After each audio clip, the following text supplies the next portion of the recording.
Welcome to our channel. Today we how to authenticate using a YubiKey with MetaMask, detailed guide step by step clearly. Begin by ensuring you have your YubiKey ready and your MetaMask wallet installed on your device.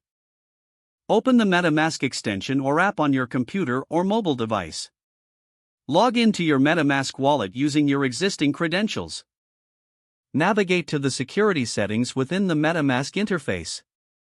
Look for the option that allows you to enable hardware security keys. Select the option to add a new security key. Insert your YubiKey into a USB port or tap it against your mobile device if you are using NFC. Follow the on-screen prompts to authenticate your YubiKey. You may be asked to insert or tap your YubiKey multiple times during this process. Once your YubiKey is recognized, name it in the provided field for easy identification. Confirm your selection to complete the setup of your YubiKey with MetaMask. You should now see your YubiKey listed in the security settings.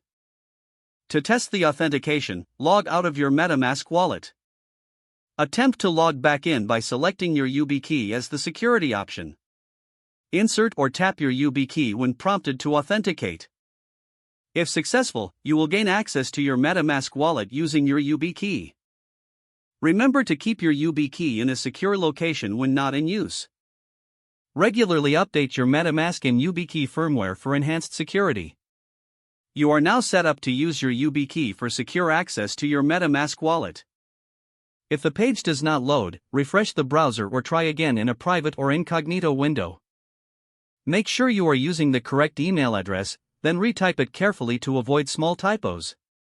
If your password is not accepted, use the reset option and create a new strong password you can remember. Check your spam folder for verification or security emails, then complete any requested confirmation steps.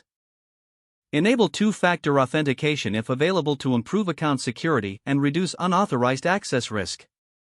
After signing in, review your profile details so your contact information and settings are accurate and current. If you see an error message, note it down and try again after restarting your device and internet connection. Log out when you finish, especially on shared devices, to keep your account and payment information secure. If the page does not load, refresh the browser or try again in a private or incognito window. Don't forget to like this video and subscribe to our channel for more step-by-step tech guides.